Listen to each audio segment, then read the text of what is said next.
Do you know how many girlfriends Roger has in total? One day, when Roger went to the supermarket to buy things, he found that his credit card had been maxed out. This made Roger very angry. When he asked the customer service, he learned that a person named Sydney had used his card to buy a diamond ring worth $5,000. Roger was confused. He had not authorized anyone to use his credit card. The more he thought about it, the angrier he became, and he decided to punish Sydney. Using the information provided by the bank, Roger obtained the other person's address and phone number and immediately took action. He decided to start by ruining Sydney's job. Roger successfully sneaked into Sydney's company, then hacked into his computer and modified the Bible. On Sydney's desk, Roger also found a phone book, where he quickly identified a woman marked with a star symbol. Roger concluded that Sydney must have bought the diamond ring for this woman named Judy. According to the address in the phone book, Roger found Judy and learned that she and Sydney were in a loving relationship. Roger decided to share with Judy what he knew about Sydney. While Sydney was away, Roger sneaked into Sydney's apartment. Just as he was about to start a fire, he saw a photo on the table. To Roger's own surprise, he realized that Sydney was actually himself. One of his many personalities had developed an independent consciousness, and Sydney was a very kind person. Not long ago, when Sydney woke up as usual, he saw a message left for him before going out. The voice on the phonograph was Roger's. Sydney was confused,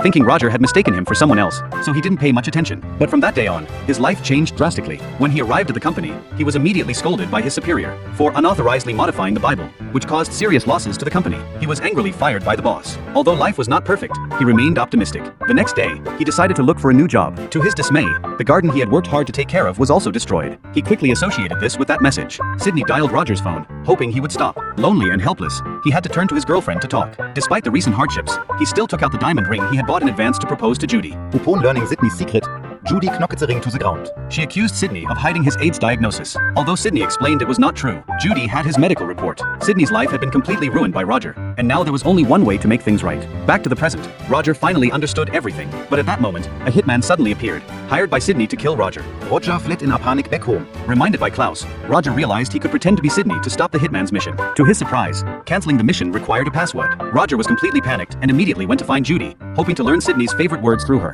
While they were talking, the hitman also arrived at the mall and quickly spotted Roger. In a critical moment, Roger hit an A-changing room. To force Roger out, the hitman kidnapped Judy. Roger, who had no feelings for Judy, still planned to escape. But then Sydney suddenly appeared. Roger begged Sydney to tell him the password, but facing the man who had ruined his life, Sydney had no intention of doing so. Roger revealed the truth. Sydney's emergence as an independent consciousness stemmed from a time when Roger was drunk. While passing by a mall, he took a fancy to a pair of gloves and a counter that cost only $10. Roger was torn. He didn't want to spend the money, since the counter was always locked and the key was around Judy's neck. Roger chose to disguise himself as Sydney to get close to her. Sydney's perfect image quickly made Judy fall in love with him. To obtain the key, Roger spent $700 on a necklace. It turned out to be a brilliant move. He got the key and stole the gloves. Just as Roger was about to leave, Judy was fired by her boss for the theft. Sydney's inner kindness was touched, and he truly fell in love with Judy. At that moment, his personality split. Sydney successfully resolved Judy's crisis, and from then on, he began a new life.